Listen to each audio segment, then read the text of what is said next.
Everyone, thank you for spending time with me today and welcome to my e-commerce and alternative selling methods webinar. My name is Christopher Garcia and I'm the Business Development Specialist at the SBDC at UNM Valencia campus, Workforce Training Center. I created this webinar based off of a great article called Selling Without a Store by Tamara E. Holmes, and you'll receive a copy of the article along with all the links I talk about. My contact information is on the slide.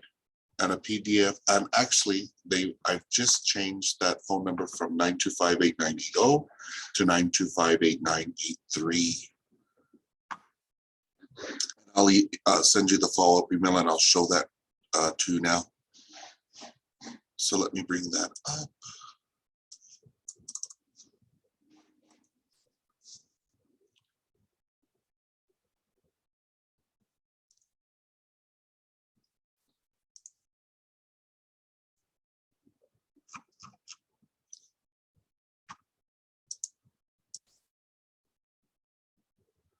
I'm going to do this one special and I'm going to send out the link in the chat so you have access to it before I send it out.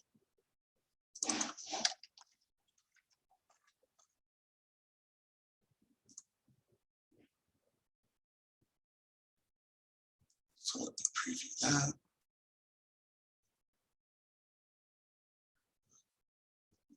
View it as a web page. And then once I send it out, this link will no longer work, but here's the link for now. So let me put that in the chat. Make sure it goes to everybody. Here's what the follow-up email looks like.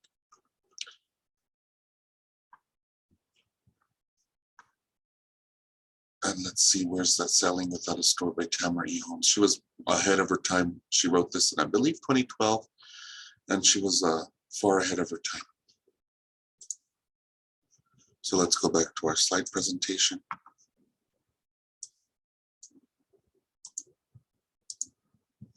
Before we begin, let's go over some webinar ground rules. Everybody on the call right now is muted, so don't worry about background noise. I'm the only one that needs to worry about background noise. There is a feature to raise your hand, and I'll use it throughout the webinar to make sure it's flowing. In fact, actually, we have a very intimate group today, so I'm just going to allow everybody to talk. You're still muted. But if at any time during the webinar you can't see or hear me, you could unmute yourself and let me know. If you have a question, since we have an intimate group, raise your hand, and I'll be happy to answer that question for you. Each slide is numbered, so if you want to revisit a slide, please make sure to note the number of the slide.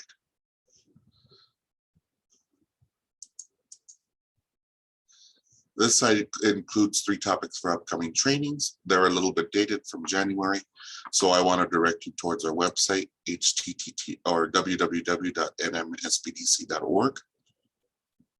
And since you registered for this webinar, you probably know where the how to register for others, but if you don't, the SBDC workshops is in the upper right corner. And let me see if there are any webinars I want to highlight for you. If you are interested in doing government contracting, we have an introduction to the Procurement Technical Assistance Center on March 22nd. We have a basic bookkeeping webinar coming up on March 22nd as well. And then on March 23rd, we have the introduction to the Minority Business Development Agency. That's our Farmington office is putting that on for us.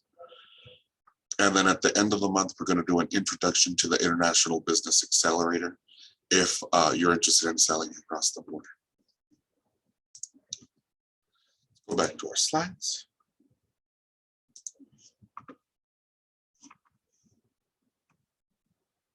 And would you raise your hand for me if you're seeing the slideshow and it's looking okay?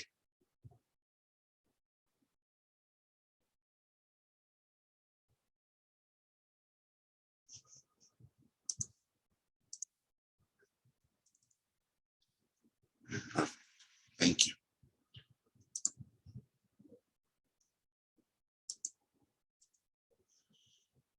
Here are the objectives and agenda for this webinar. I'll explain how the SBDC can assist you, introduce you to a marketing plan, introduce methods for taking your business online or selling in another way, and provide practical resources to assist your business with an online presence. It's a lot to cover in one session, but I think everybody on the call is up to the challenge. Here's a graphic of our center locations throughout New Mexico. The mission of the Small Business Development Center is to build skilled entrepreneurs and strong businesses by offering no-cost confidential business consulting and low or no-cost training events like this one. You'll notice a small blurb on the bottom of the slide. This is the disclaimer from our stakeholders, the Small Business Administration, and we also have a stakeholder, the state of New Mexico. And I'll tell you a little bit more about the SBDC in the next few slides. So let's go over the services again. We offer two major services, confidential business consulting and low or no cost business trainings. There are no limits to how much no cost counseling you can receive.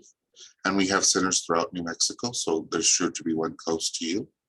If you look at the graphic in the upper right-hand corner, it shows what we strive to do: renew, grow, launch, and start up small businesses. We welcome you to our statewide trainings like this one, and to participate in your center's webinars and workshops if your center puts any on. I know our center in New Mexico Junior College is having a lot of great in-person QuickBooks trainings. This slide shows what we expect from our clients. My fellow business advisors and center directors want you to succeed, so you'll be assigned homework or further research. So please do the work necessary to succeed. We can't make decisions for you or offer tax or legal advice. We can only connect you to the information you need to make educated decisions. And part of making educated decisions is working with licensed professionals like attorneys or accountants. Finally, I want to remind you about important surveys we sent out as part of attending these trainings. Everyone who registered for this webinar received an email from Analyst saying, in anticipation of the upcoming e-commerce and alternative selling methods webinar event you have registered for, we would like to collect some preliminary information from you. With this information in hand, we can tailor the course material to better fit your needs. And I want to just do by a show of hands, how many of you did receive that pre-webinar survey?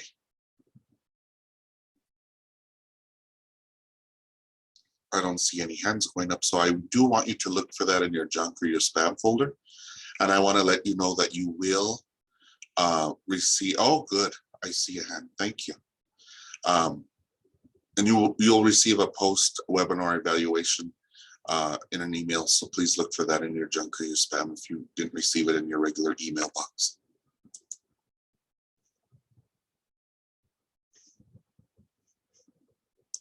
Let's see, did I go over everything? Yeah, I did. So the first thing I want to start out with when we're talking about selling without a store is a marketing plan, because basically marketing is selling. So why is a marketing plan important when creating or adding selling methods? It's because online sales is all of, and pop-up shops and food trucks is all about identifying your target market or markets, analyzing your product or service offerings, creating a profitable pricing strategy, successfully distributing your products and services, and effectively promoting your products and services. Every activity you do in your business should align with your target market or markets, because these are the customers most likely to purchase your product, aka those customers you don't mind spending money on.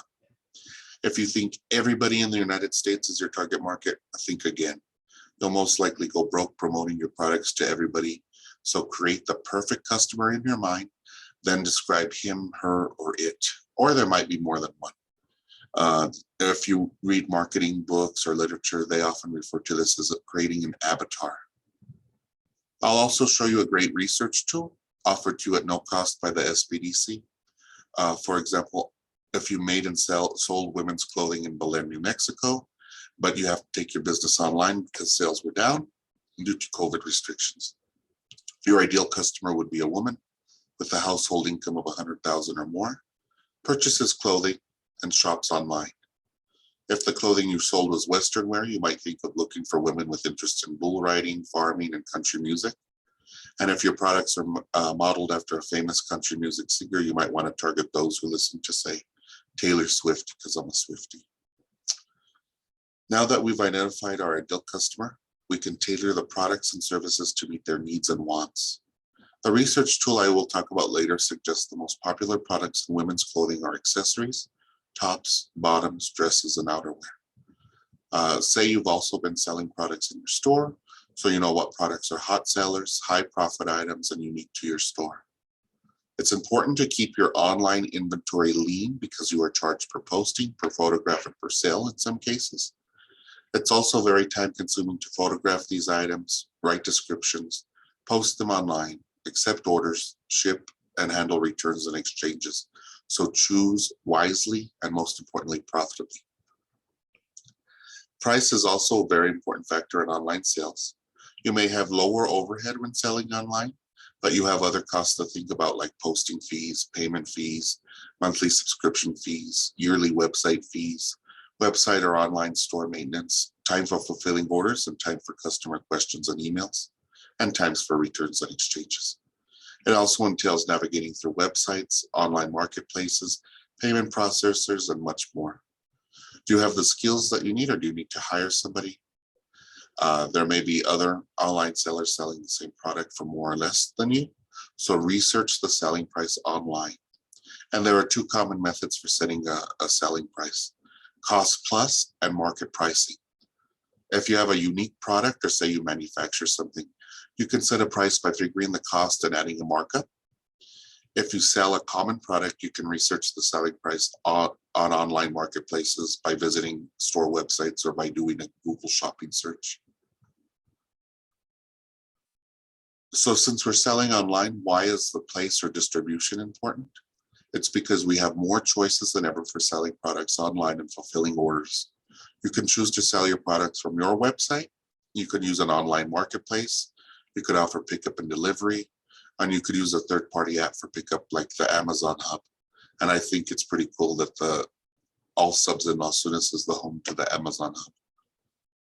So you could get your popcorn, chicken, and your Amazon order. After figuring our product price, place, and promotion, After figuring out our product price and place, we can think about our promotion. There are more ways to promote your business than ever before, and some common methods are blogging, creating a website, personal selling, that's like passing out your business cards or flyers, social media marketing, word of mouth or getting reviews, and other media. When picking a promotional method, keep your target market in mind and your budget. Some interesting ways to promote your product online include paying or giving free merchandise to bloggers or vloggers to promote your product in their article or video. And I like to give the example of unboxing videos. If sometimes when people order mystery packages or packages from Amazon, they film themselves unboxing those items.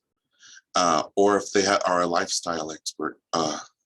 The one that pops to mind right away for me is Martha Stewart. You know, she had a television show for many years, and then she started creating products and promoting them.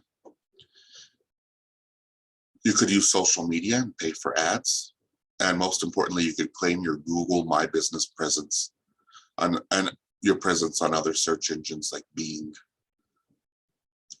and then actively seek reviews. For this women's Western store example, you might consider sending a YouTube lifestyle expert some free merchandise to promote your product on their YouTube video. You could use Facebook ads to target women with selected interests in places where Western wear is popular.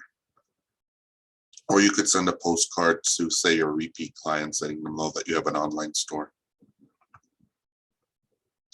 After making those decisions, think of a promotional goal like reaching 100,000 viewers on your Facebook ad, track your results, and calculate your return on investment.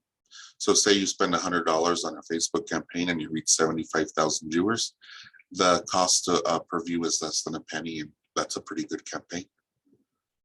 To learn more about marketing, please look at the link I have on the screen. It's for the SBA's Learning Center, Marketing 101. And they go over the marketing plan just as I did on this slide. It's identifying your target market, describing your products, price, place, and promotion, and then creating benchmarks to track your results and analyzing your outcomes. And whenever I teach my Marketing 101 class, it's based off of the SBA's Marketing 101. So let me show you that on the follow-up email.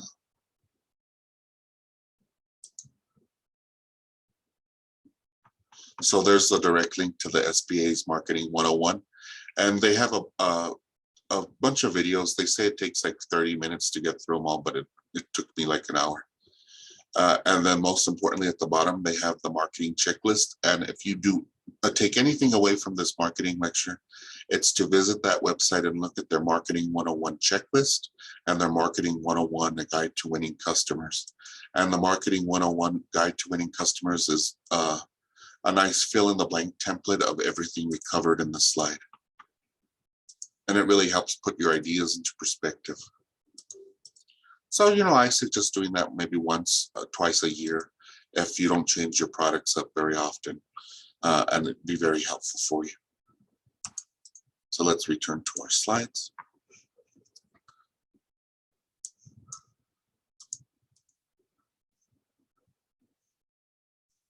So let's cover the first topic in Tamara Holmes's article, selling online. Many people think it's less expensive and easy to sell online, but that isn't always the case. You have to research your options, fees, and staffing to make sure you have the time and manpower to successfully sell online.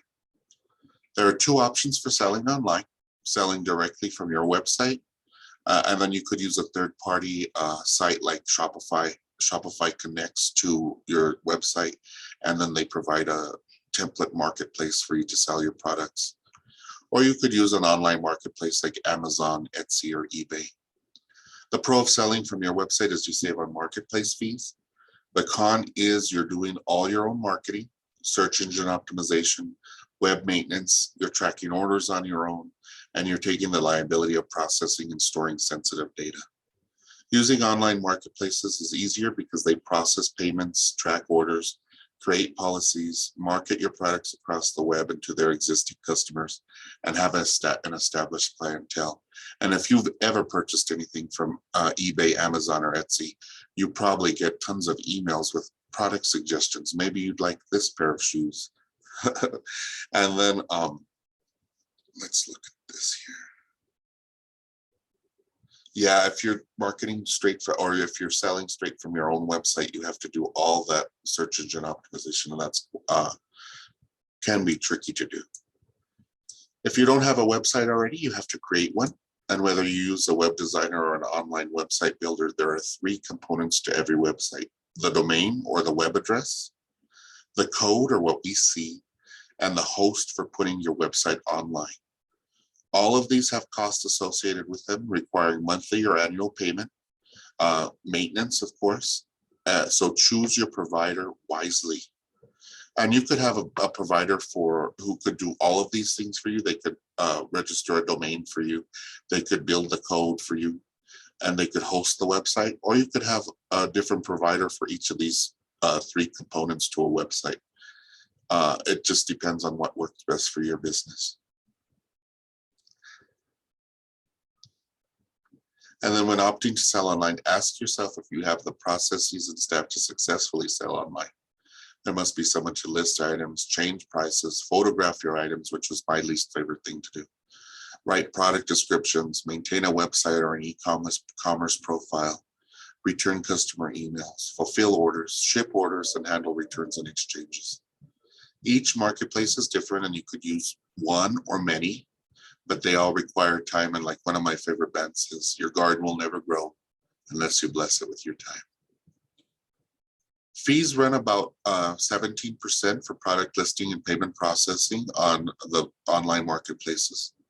Some marketplaces have monthly fees when using a business account, and they may charge you for adding videos, extra photos, or paying for, they call it SEO or search engine optimization. Sometimes they call them keywords. So say if you go onto Etsy and somebody types in 14 karat gold necklace, and you want to be the first vendor to show up in that search, you could pay to reserve that keyword. And make sure you're only doing what you're able to handle and afford. Don't waste money posting items across all e-commerce sites using an e-commerce management software if you're only going to sell 10 things a month. And keep the interest of your target market in mind and use those distribution channels that appeal to them. So, if you're selling mainly to women, probably Etsy might be a nice way to distribute your products, maybe your own website. Okay. Here are some popular e-commerce sites, and all of us may know about the first three, Amazon, eBay, and Etsy. And there are many options vying for your money, so choose your marketplace or marketplaces very carefully, and always keep the interest of your target market in mind. Since online marketplaces make more money as you sell more products, the bigger ones have great learning resources and customer service, so keep that in mind. And in that follow-up email, let me bring it up. I included resources for the eBay Seller Center, Etsy Seller's Handbook, and Start Selling on Amazon as an individual. There's also a Selling on Amazon as a business. And I included answers to 20 common questions about selling on Amazon business.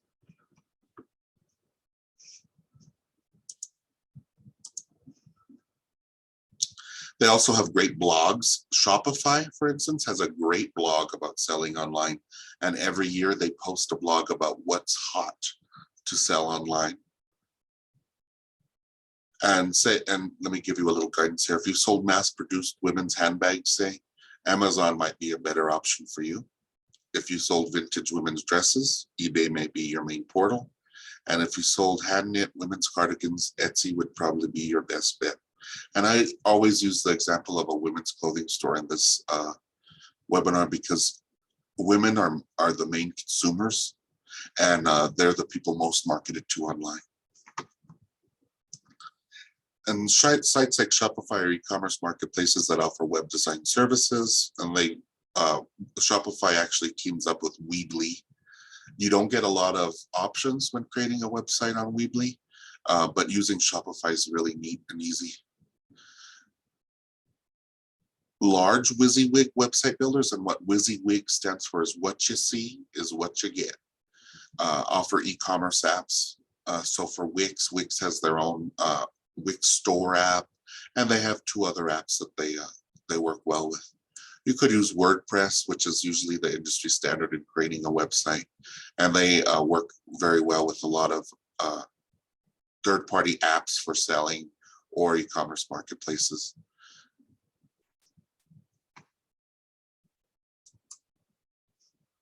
Perfect. When selling online, product photography is vital to your success. As you could see from the image on the left, it has bad lighting and isn't very attractive, versus the picture on the right that has good lighting and photo effects added. That bottle of Clamato almost looks angelic. The difference speaks for itself. If you don't have experience with product photography, take a look at the Shopify articles that I have on the screen.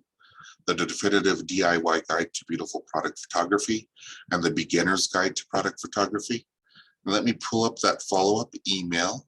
And you see here, I have them listed on this follow-up slide or the follow-up email. So you could go directly to those links.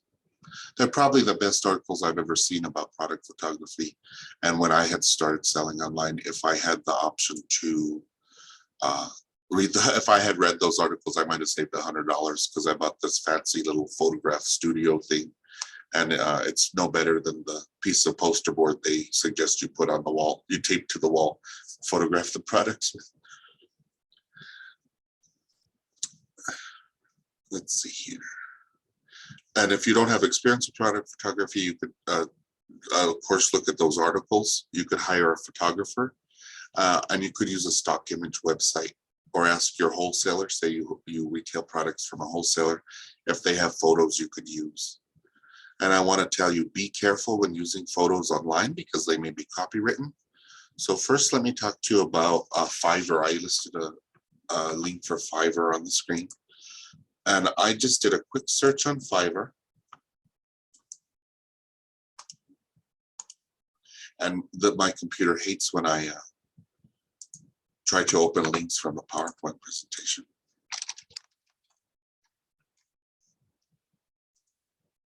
But Fiverr, there's a lot of sites like Fiverr. They're basically listings from independent contractors who want to work with you. There's also TaskRabbit and Upwork. Those are two other ones that are great. But Fiverr is probably my favorite, and I just did a quick search for product photography, and there's a lot of low-cost options for people to photograph your products for you. And had I known about this when I started, I might have taken advantage of it, because I look at some of these images and I would never have thought to set them up the way they're set up.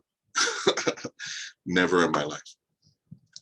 So that's Fiverr, Upwork, TaskRabbit. Again, those are great options for the small business owner to outsource those tasks that they're not experienced with or don't want to do.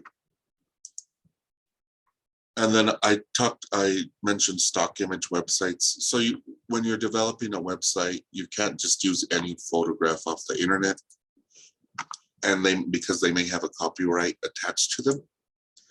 And a lot of us do an image search. I always use the example of can opener, because it's the least controversial item I could think of. And if you do an image search, you have a bunch of images of can openers come up, but they may not be available for use on your website or on your e-commerce profile. So if you go to tools, usage rights, you could look for those available with Creative Commons licenses, but they tend to be the ugliest photographs around. Not the most attractive, and some of them you could use, but they may not pertain to what you want on your website. You could go to those stock image websites. When Leslie Everson was working for the COVID-19 team with these webinars, she introduced me to Adobe Stock. That's a pretty cool one. And you could look for things like, as you see, I do the can opener search a lot. And there's photos you could purchase. They also have a free trial. You could use these things for free. And if you want to use this on a logo or something, there's different types of licenses, and they have different costs associated with them. Pixabay is another one. That's pretty good.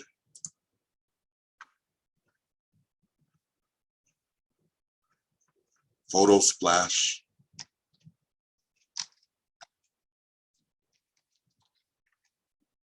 Was one suggested in Unsplash. I'm sorry. Was one suggested in a previous webinar. And if you have any suggestions, put them in the chat, and I'll be happy to shout them out.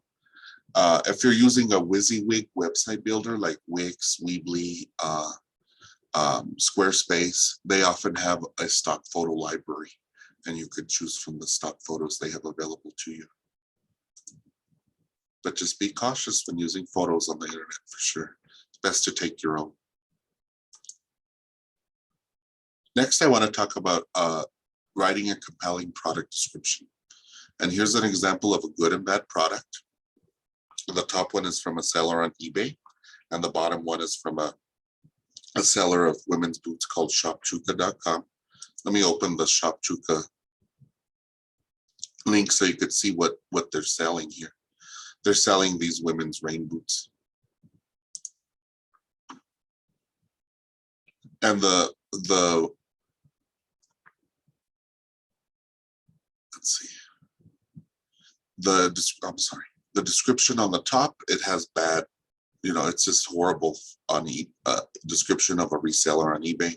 And the description on the bottom has a bunch of keywords.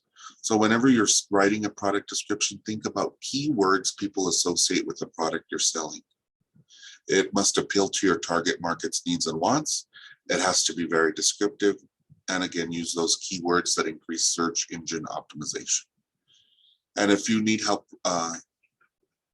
writing product descriptions, I included 2 articles in the follow-up email. And let me chat over the link again, and this link will be available until I actually send out the email. And I included in 9 ways to write product descriptions and inform and persuade. and that's a great article. And then how to write compelling product descriptions, that's on the top. Those are, I think one's a Shopify article, one's might be an Amazon article, but they're really great and give you great ideas for writing product descriptions that do sell. And there are a lot of opportunities to better sell products with great descriptions on sites like Amazon, eBay, and Etsy. I've noticed that many sellers on Amazon may not speak English as a primary language, so things get lost in translation, or they don't provide the buyer with the information they need or want. For example, I was looking for a borosilicate pitcher, a Pyrex pitcher, so I could heat up water and make iced tea right in the pitcher. And all the listings were in milliliters. And in the United States, we think of a pitcher in quarts. I wanted a 2-quart pitcher, and I was having to convert to milliliters or other ounces maybe. And it was kind of hard for me to find the pitcher that I wanted. So if somebody came in, was selling a pitcher with that information that the target market that was needed and wanted, it might have been a quick and easy sale. Always keep that target market in mind when writing these descriptions. These happen to be women's rain boots, so think about what attracts women to these boots, where they'll wear these boots, and about their buying behaviors and interests. And when you're using compelling keywords, relate them to your product for sure. And if you were to talk about these boots, you might use keywords like waterproof, leather, rubber, comfortable, or durable. And shopchuka.com use sleek, plush, waterproof, rubber outer sole, self-cleaning, and rainproof.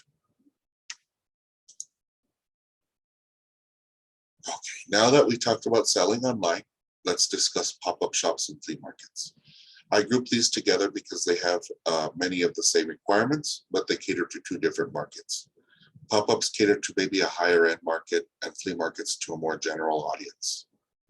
Pop-up shops are a lot of work and take lots of planning because you have to follow state, municipal, and county licensing requirements. You have to get proper inspections, especially if you're going to do a restaurant type business. You should purchase insurance, it's optional but vital, and take lots of time to do market research and planning. Pop-up shops are usually used by established brands and are a great way to test an online product or to see where you could locate a storefront. Or you could also test new products or product bundles.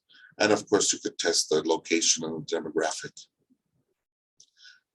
And let's take a deeper dive into permitting. Then we open up the follow-up email. And in that follow-up email, there's a quick start guide at the very top. I'm going to make this bigger so we can all see it. And I created this for our center, specifically here in Valencia, Socorro, and Torrance counties. This really only includes Valencia and no, oh, there's Torrance. And I like to start at the bottom and work my way up. So even if you have a temporary business, you have to follow this process. You have to pick your corporate structure. So do you want to operate as a sole proprietor, a partnership, a limited liability company, or a corporation? If you want to operate as a limited liability company or a corporation, you need to register that business with the Secretary of State's office. If you're going to do an LLC, I believe it costs about $50. If you're going to do a corporation, I believe it costs about $100. The paperwork is pretty easy to do, but the things you have to consider are: where am I going to physically conduct this business? What's my mailing address? What's my physical address? What's my phone number? What's my email? And all of this is public record. So I like to warn my businesses that don't have a physical location. If you're using your home, it will be public record. You could also rent an office space or a virtual office space. And when you rent a virtual office space, they often give you a physical mailing address.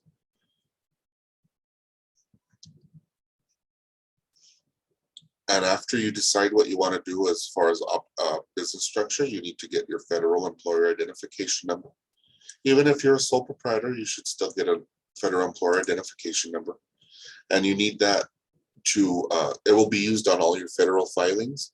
And you need it if you're going to pay wages to anybody. That's how you pay your federal withholdings. Next, you need to get your gross receipts tax ID number. They used to call it a CRS ID. Now they call it a BTIN, or a business taxpayer identification number. And that's the number you use to track and report gross receipts taxes, or your collection of. And you also report your your state withholdings if you pay a wage to anybody as a business owner. They have great webinars on the subject of paying gross receipts taxes on the New Mexico Taxation and Revenue Department website. But this is quite a concern for those selling online. There are different regulations in every municipality. We have over 100 municipalities throughout the United States, and each has different requirements for collecting and paying those gross receipts, sales taxes, or any other sort of taxes.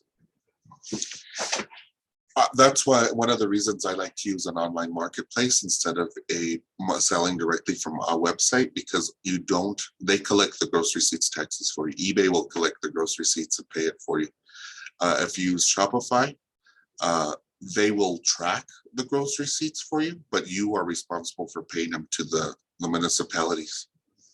So keep that in mind. Then once you get your gross receipts tax ID number, you need a full or temporary business license where you're going to have a physical presence. So if I'm located in Belen, but I'm going to do a pop-up shop in Los Lunas, there's a cute little cafe called Europa Cafe in Los Lunas, and it would be great for a pop-up shop. I would have to get my temporary business license in Los Lunas, and they cost between $25 and $45 per year. Temporary licenses cost, I believe it's $15 for one day. And if you're going to be there more than one day, you might as well get a full business license. And you got to remember that the laws that govern these business licenses, most municipalities or counties for temporary vendor permits, the laws were created in the 1910s and 20s and govern businesses like revivals, traveling carnivals and circuses, and door-to-door salespeople. So you could see how long it's been since most of the municipalities have thought about online or alternative selling methods. So it's best to create an effective working relationship with the local government in your chosen area. And it varies between the city and the county or the village. So in Los Lunas, we have the incorporated village of Los Lunas, and then we have unincorporated Valencia County. You have to be very cognizant of where your location is, who you have to contact. Is it the village, the city, the county? And so say if you wanted to run a business in Socorro County, they don't require a business license, but they ask that you get your gross receipts tax ID number. If you operate in Socorro City, you have to get your business license at the municipal office there. So that's pretty much the basics of starting a business entity in a nutshell, at least the paperwork requirements. Let's go, and even if you're selling at a flea market, it's best to follow those steps as well. And usually when you rent a space at a flea market, they include a fee to get the business permit for you, the selling permit for you. So here's some examples. Here's some examples of pop-up shops. If you're from the Albuquerque metro area, you might know Spirit Halloween Store. They usually pop up in a vacant storefront during the Halloween season. They have an online presence all year round. That's a pretty creepy clown right there. And so you could purchase from their website all year round, but they will pop up in a vacant storefront probably about September, mid-September. And you could buy your costumes or your creepy clowns there. So that's the best example of a pop-up shop of which I'm aware. So at West Elm is a fancy online furniture retailer. Ooh, that's a beautiful outdoor furniture set. And what they did is they've teamed up with Macy's. And I'm sure everybody on the phone call, when we were young, you go to a department store like Macy's, they had a furniture department. I remember my parents even buying curtains and blinds at the department store. Now the department stores usually just sell clothes and a few home goods, and they don't have a devoted furniture department. So they teamed up with West Elm, and West Elm offers some of their furniture for sale at Macy's. And that's a great partnership, a great pop-up idea. Let's go back here. Mene, M-E-N-E. It's a business started by one of Pablo Picasso's daughters. And what they do is they sell 14 or 24 karat gold jewelry as an investment. And they teamed up with Selfridges and a few Selfridges in London. And Selfridges is like the Macy's of London. And they pop up and sell their jewelry there. So it's a great partnership there.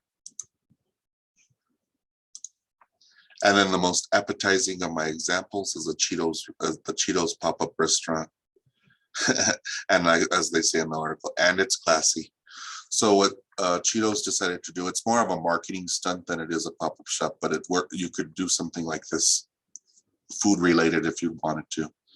The only thing you'd have to do here is to, in addition to the requirements for starting a business that I went over, is to get inspected by the New Mexico Environment Department, because they handle food service permits. But what they decided to do was rent a vacant storefront in the Tribeca area of New York. They hired a professional chef to create recipes with Cheetos products in them. And it was really for them to get the word out about their products to a certain demographic, or to appeal to a different demographic. So I think people in the Tribeca neighborhood, you see it, the article says it's classy. They're a higher end audience. So maybe introducing the Cheetos products to a higher end audience. Well, I'm getting hungry, getting everybody online hungry right before lunch. Okay, perfect. Let's talk about food trucks now. Just like with pop-up shops, food trucks and food carts are permitting intensive and require great logistic skills. In order to operate a food truck, you need to be in compliance with the New Mexico Department of Health as a mobile kitchen. And this requires using a commercial kitchen as a commissary. This is where I think they kind of get you, because you need to rent a commercial kitchen space and have it inspected before you can operate a food truck.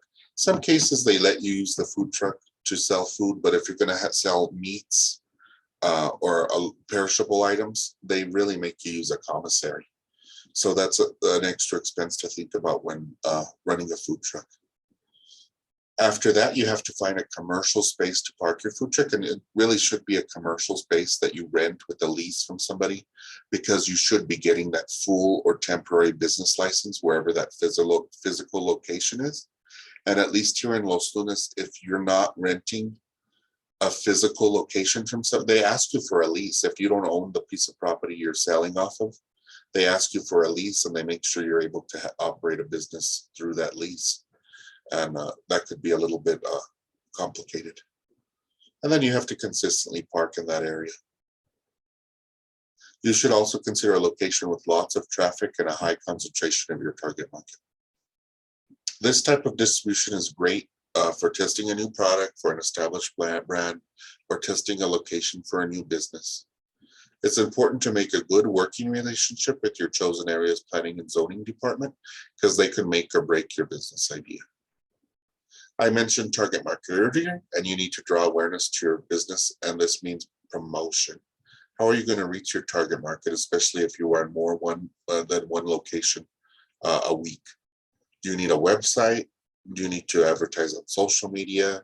Do you need to do a mailing to your current customers? Well, it depends on the market research you do in the target market or markets you serve. And then I put some examples on the slide. The one that I pass every day is actually Sanchez Taco. What I like about them is they have a website that you could go on anytime, and you could view their menu, which is very important for a mobile food establishment. They actually have videos too, and they do catering, but they really only park in Los Lunas, I think maybe 4 or 5 times a week. They're not there every day.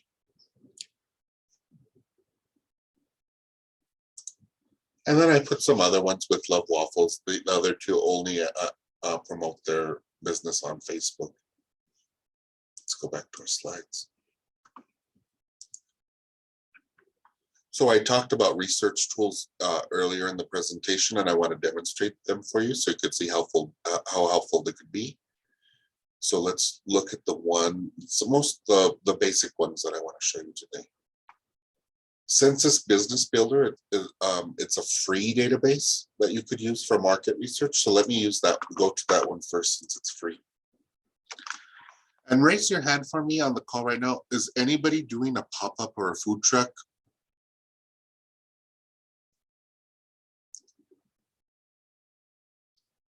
No, so I'm guessing you're selling online. If you were going to do a pop-up or a food truck, there are your Council of Governments handles traffic counts. And if you want to look up traffic counts for a particular area, that's where you do it. But let's go to Census Business Builder. I just Google Census Business Builder and I go to the census.gov extension there. There's a direct link in that follow-up email for sure. So there's two versions of Census Business Builder. There's the Small Business Edition and the Regional Analyst Edition. If I'm in a place like Albuquerque or Santa Fe with more than one zip code, a larger population, I'd want to use the Regional Analyst Edition. If I'm in most of New Mexico, rural areas with one zip code, I'd want to use the Small Business Edition. And all the information is organized by a NAICS code or NIAC code. These are codes put together by the federal government that group businesses together. Excuse me. And if you need help researching your NAICS code, reach out to your local SBDC advisor because we have to research one for you. If you happen to be in one of these quick link NAICS code searches, you could just click on that. Let's use food service as an example in restaurants. And it automatically fills in your code for you. And then you could search by state, metro area, county, city or town, or zip code. Zip code or city town are probably my favorite. County's not very helpful for small business, and metro area might not be very helpful for small business either. So let's use Belen as an example. Belen zip code is 87002, and you type it in and hold your horses for a bit until it pops up with the options, and then you choose that option. That sometimes gets people right off the get-go. And then you have two options. You can go to a map. I don't care to look at the map. I'm not a visual type person. I'm more of a read it and learn. So I like to do the create a report.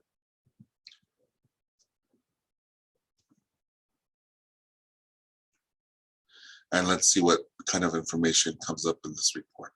So you get your demographic information, total population, which is very important. In that zip code, remember we're using a zip code. Percent 18 and over, under 18. If I sold baby clothes, I'd want a high percentage of people under 5.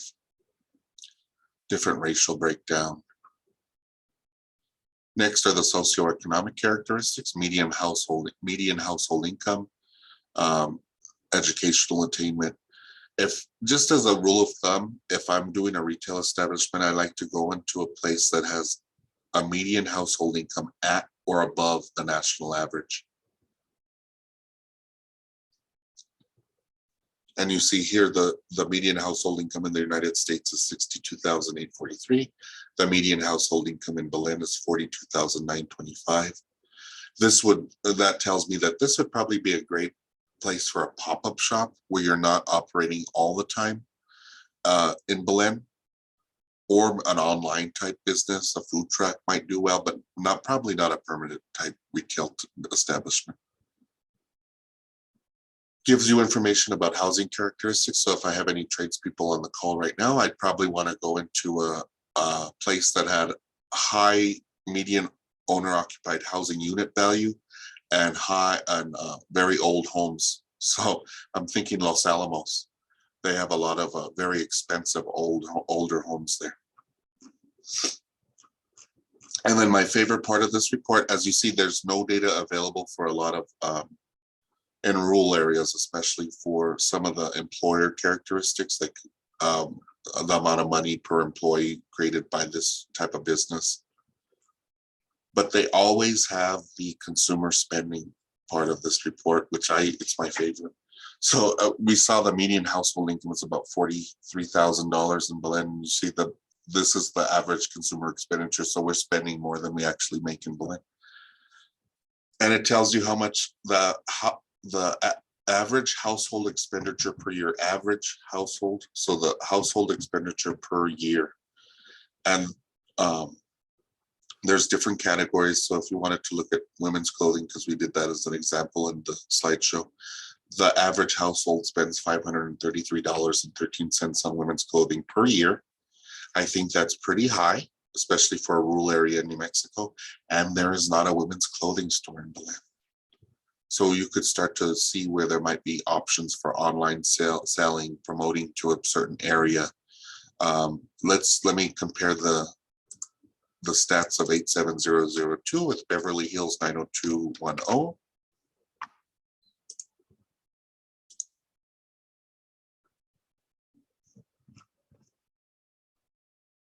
Similar population in that zip code, but look at that median household income, $147,270 per year. Of course, there's higher cost of living in Beverly Hills, I'm sure.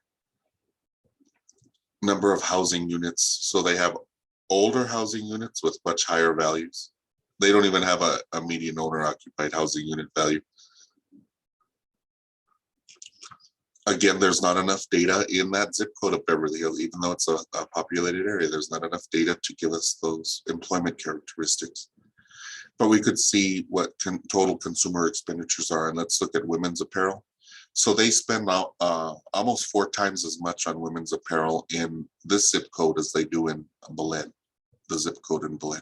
So it could help you compare areas where you want to pop up a shop, where you might want to buy those keywords or Facebook ads to promote to a customer.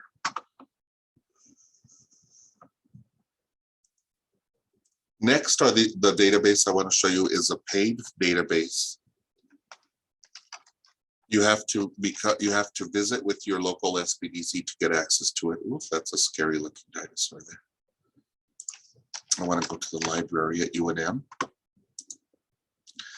And I have access to this as an employee of UNM.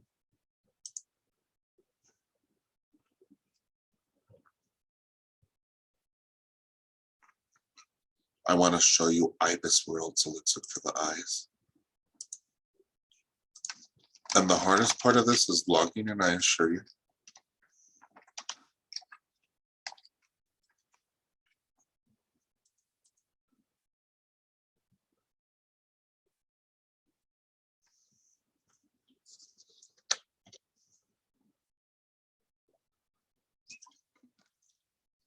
Okay.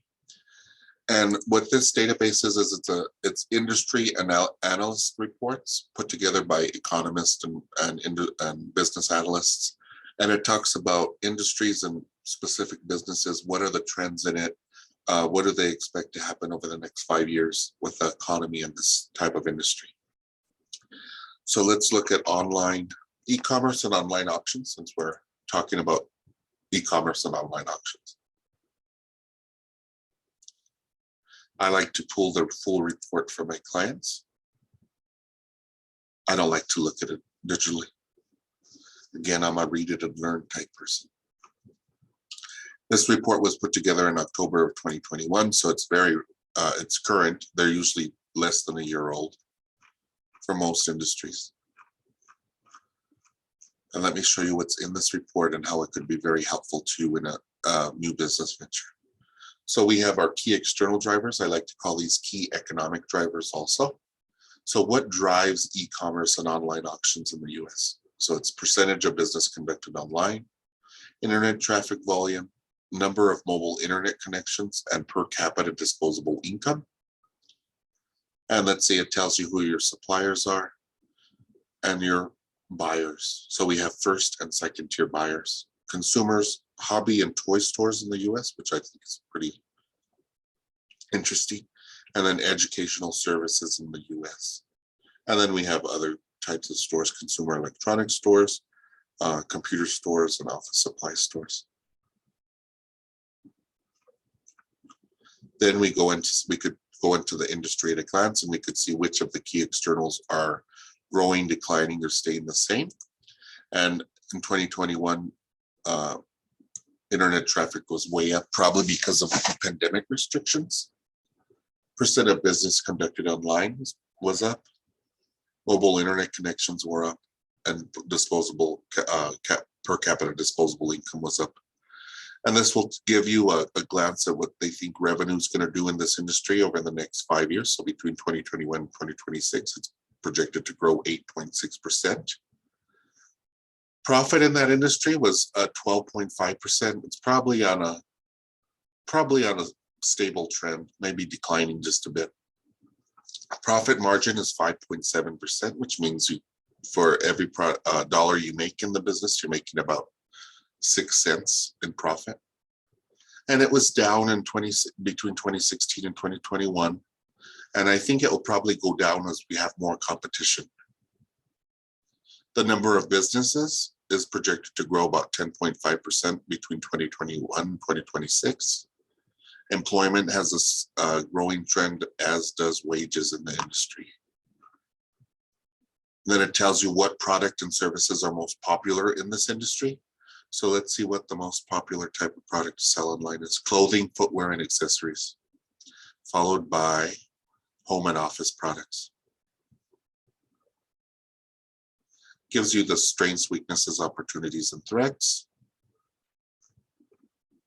Gives you a lot of narrative about the industry. And it tells you how the industry does compared to its drivers.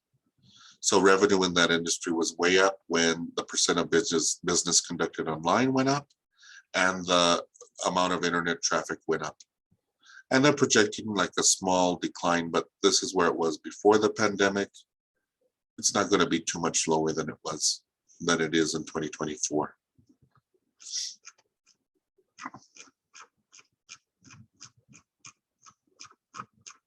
More narrative about the industry. This tells you where the industry is in the business life cycle. So e-commerce and online auctions is in the quantity growth phase of the business life cycle. That means it's probably a good time to pop up in this industry, and you're going to have more people entering the game. This is quality growth, maturity, and decline. If you're in the maturity part of the business life cycle, you're most likely competing against businesses that have been around 8 years or more. And if your business is in the decline, you're most likely going to see more businesses like that close than open.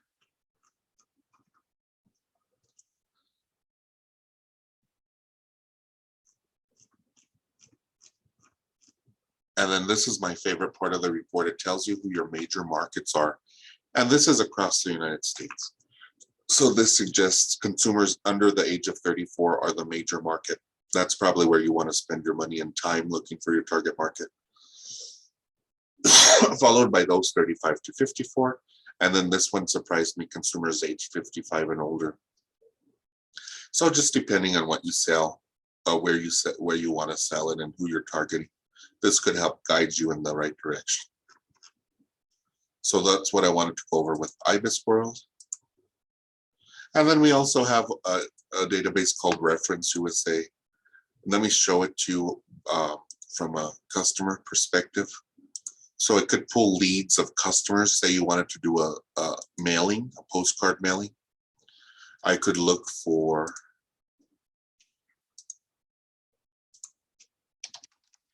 let's do 90210. Customers in that Beverly Hills zip code with an estimated home income of 100,000 or more, because that's the retail market and restaurant market. It's consumers with a household income of 100,000 or more. And then there's some lifestyle characteristics, but this doesn't really apply to what we're doing today. So, but if I was selling stuff online, like maybe products related to cats, I could choose cats. And there are 61 people in that zip code that meet those requirements. And then we could see here, we get names and addresses, and we could mail them. We cannot call them or email them unless you purchase this list from Data Excel. And these lists usually run about $1,000 for 5,000 contacts. But you're welcome to send them a letter or a postcard, and you could download this list and you could upload it. There's online services like Vistaprint that do postcard mailings for you at a flat fee, but they charge you for the list like this. So it's a nice little freebie from the SPDC if you take advantage of that. So those are the major databases I wanted to cover with you today. Some other ones are, let's see, I have access to Mintel marketing reports, and those are helpful if you want to gain more insights into a target market. And then I mentioned the Council of Governments traffic counts. So if you're going to do a pop-up shop, that's probably a great website for you. So now I want to talk about using social media as a sales and marketing tool. So many people come to my office and tell me that social media marketing is going to change their business outcomes, but that's far from the truth. I want to show you the when and where and why, how about social media marketing by concentrating on Facebook, because that's what I'm most familiar with. But before you begin any social media marketing efforts, do market research, put intense thought into who your target market or markets are. If you don't know who you're serving and what they like, you won't have any success on social media. And the target market on Facebook tends to be women 35 to 55 with higher incomes and typical consumer interests. And if you have a retail store or restaurant, this is a great place to start doing some marketing. But before you dive into a social media marketing platform, think about using their paid ads. And let me show you that in Facebook. So let me go into Facebook.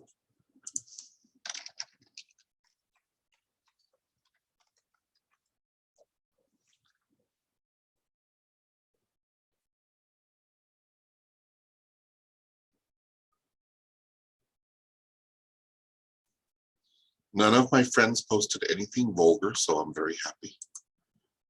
You have to create a business page. So I'm going to pages, and I'll show you an example from our Los Lunas Small Business Development Center's page. And I post things periodically. It's best to post at least 5 times a week on social media sites like Facebook. And then I look and see how many people I've reached, how many engagements I have. If I have a post that did very well, see, I don't even have any engagements on that one. So let's look for a post that did pretty well. This post actually reached 1,362 people, and I didn't even do anything with it. It had 33 engagements. So if I had a post like this that was doing pretty well by itself, I might want to boost it. And this could be a new product, a coupon for your online store. This could be a menu for your food truck.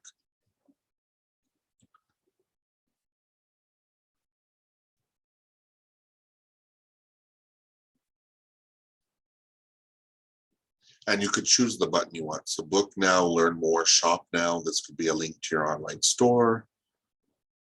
Learn more, that could be your menu from your food truck. This could be your schedule for your pop-up shop. They also they have sign in, sign up, send message. And then special ad category. These are ads about credit, employment, housing, or social issues, elections, or politics. You have to be they verify you to make sure you're a real person and you're in the United States.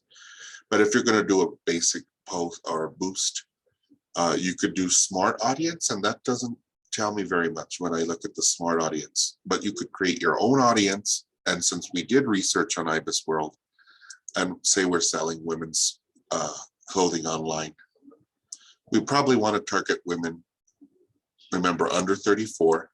I went the wrong way. So maybe 20 to 34. And we could put in location, so we could do Beverly Hills 90210.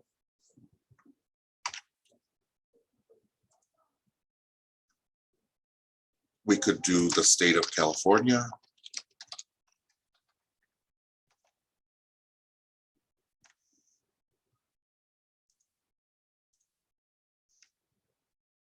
We could do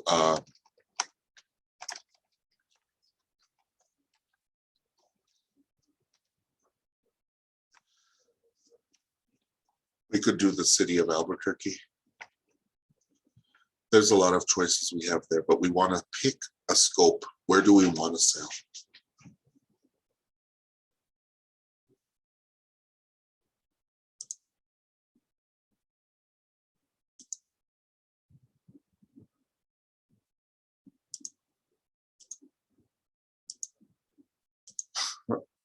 And then we have these detailed targetings. So we could target maybe of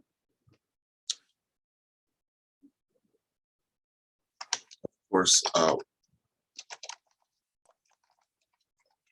we're selling women's clothing, people interested in women's clothing.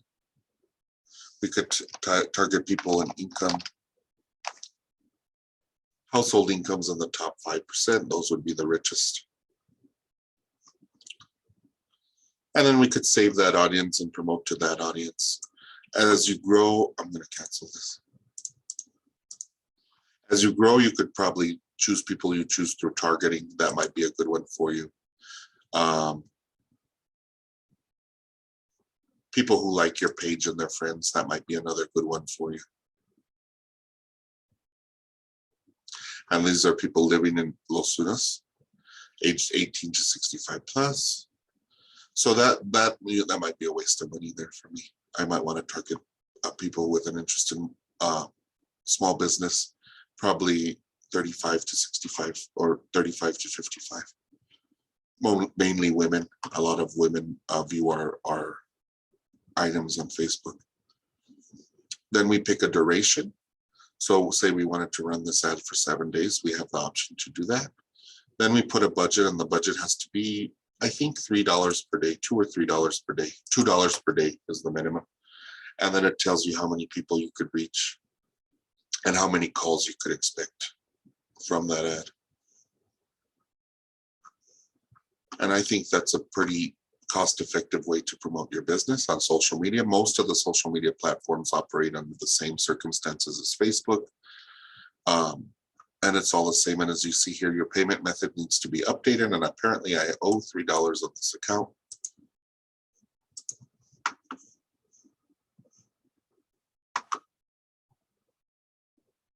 So let's go back to our slideshow.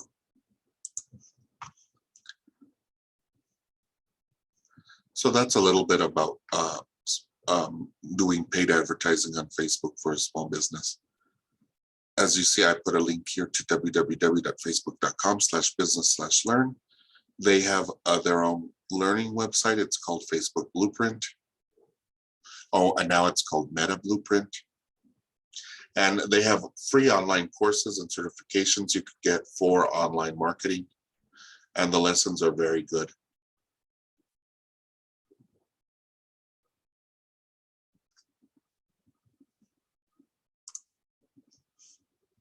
Let's go back to our slideshow.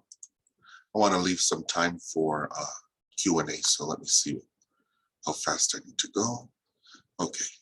Some other helpful resources are listed on the slide, and my favorite and most practical is Google My Business. It's basically lets you claim your Google My Business profile.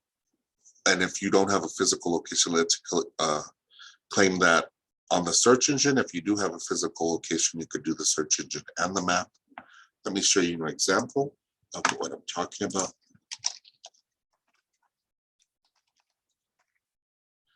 So the website to claim your Google My Business page is google.com/business. And if I Google Los Lunas SBDC, it pops up with this little presence on the right of the screen with photos. And then you could change and update this information as you need to. You could collect and respond to reviews. And then you could put posts. So our last post was in 2020, but you could put, this could be a coupon code for people who find you on Google. It could be an update about your business. It could be a new product. And then the more reviews you get, usually the more the closer to the top you show up. And then if we did directions, we could see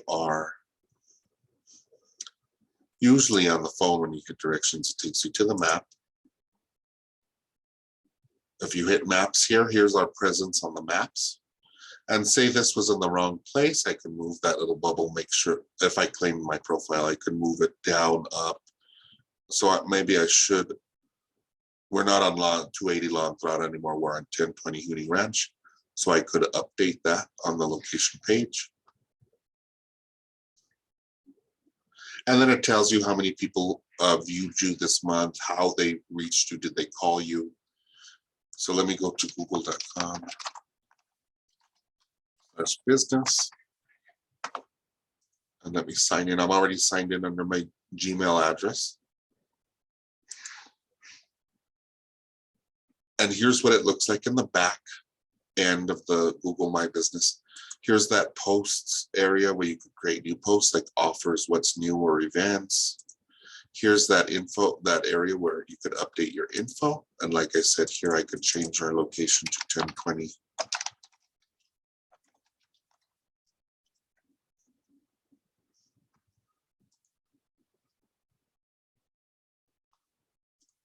And then let me look here.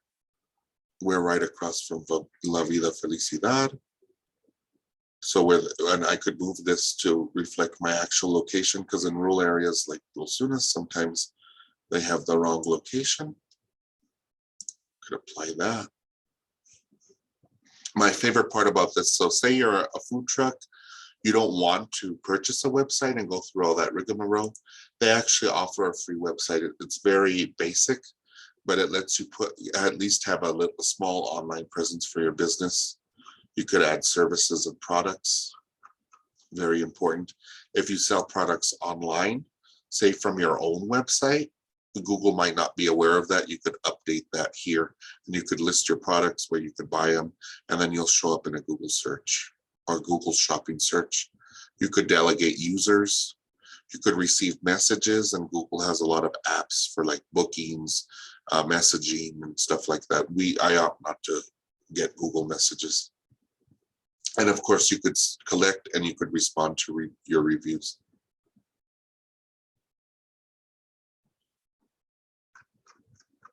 And it's a best practice to respond to your reviews. So that's Google My Business. Next, I have Social Media Examiner. It's a video blog that features social media marketing experts and gives great advice. There's New Mexico Internet Entrepreneurs. It's a Facebook group created by Barb Tomlin as a forum for New Mexico Internet entrepreneurs to connect, get helpful tips, and post new ideas. The New Mexico SBDC and the SBA websites have numerous free learning opportunities, useful articles, great documents, so please visit those. The New Mexico Bar Association, or the State Bar of New Mexico, they keep a database of attorneys who pass the bar exam in New Mexico. So if you need to find an attorney, say, who practices intellectual property law, you could do that there. And then I put the Council of Governments, and they handle traffic counts. They actually have an interactive map if you're in the Albuquerque metro area, but they do publish that data. It's usually 2 years behind all over New Mexico. I also included the New Mexico Taxation and Revenue Department. They have great webinars about your state withholdings if you have employees, and collecting and paying that gross receipts tax. And then the IRS has a self-employed tax center. And that could help you with your federal tax obligations, especially as a small business owner. Next, I have included this slide because this is a COVID-funded webinar. These are the most up-to-date and accurate websites for getting information about COVID-19 safe practices for the state of New Mexico. And then now let's talk, now that we talked about how we could help you, this is how you could help the SBDC.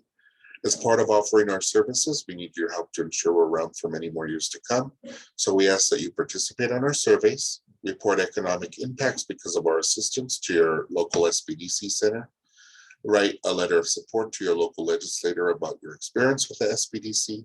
And remember, all information is kept confidential and is only reported in aggregate to our funders, the state of New Mexico, and the Small Business Administration. Whew, we went over a lot of information, so let's review what we learned. Market research and planning is important. You now have the resources you need to make better educated marketing decisions. So take an hour maybe twice a year, maybe more than that, to use the SBA's marketing plan templates and plan out your marketing strategies. If you took anything away from this webinar today, it's know your target market and markets. And this is the least you have to do before you spend any money on promotional activities. Ask yourself, do you have the skills to set up and manage an online store? Now that you know the major activities involved, does this seem like something you can or want to do? Did you think online selling was so labor intensive? Well, now you know. If you start an online store, are you able to meet the state, municipal, county, and tax requirements for your venture? And did you think about those? And most importantly, are you prepared to handle the extra cleaning requirements, mandatory capacity limits, and ever-changing regulations for public safety due to COVID-19? What if your pop-up shop had to close for 2 weeks because somebody or a majority of your employees tested positive for COVID-19? What would that do to your pop-up shop? This slide provides contact information for SBDC programs PTAC, IBA, and the New Mexico Tech TCA. The Procurement Technical Assistance Center, PTAC, is a government-funded program providing assistance to small businesses who want to sell their goods or services to the government, educational institutions, or tribal entities. The International Business Accelerator is a one-stop shop of resources for New Mexican businesses and individuals wishing to introduce their product or service into the global market. And the New Mexico Tech Technology Commercialization Accelerator offers no-cost confidential counseling regarding intellectual property. This slide continues the list of small business resource partners: SCORE, or the Service Corps of Retired Executives; WEST, or the Women's Business Center Program; and VBOC, or the Veterans Business Outreach Center. Here's the contact information for your small business support team. We are funded by the Small Business Administration, and many people ask about the Small Business Administration loans. So I included a link to the resource guide, which goes over all the lending programs, but I don't think that link is valid anymore. And I did send an email to our SBA administrator about that. But if you want to learn more about SBA lending programs, you could go to sba.gov. Funding, loans, and then I will chat over this direct link to everybody on the call right now.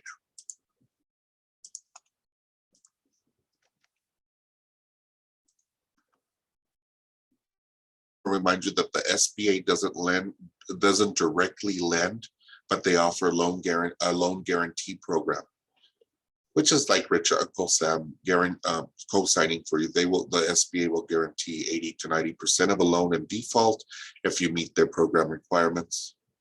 And then again, specifics about the lending programs could be found at that link. This concludes our slideshow, and now I have about 10 minutes to do Q&A. Since we have an intimate group, I allowed everybody on the call to speak if they want to speak. So if you have a question for me, you could unmute yourself and ask away. You could also type that question into the chat or the Q&A, and I'll be happy to answer it.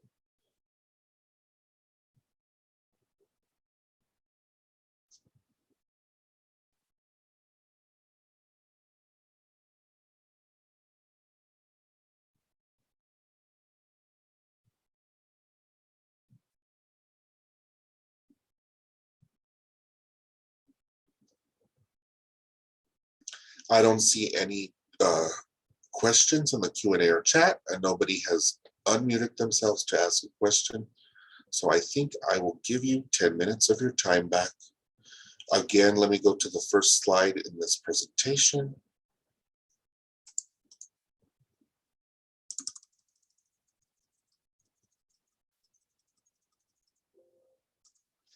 My contact information is on the screen. The best way to get a hold of me is to email me or to call me. It's not 8980 anymore, it's 925-8983.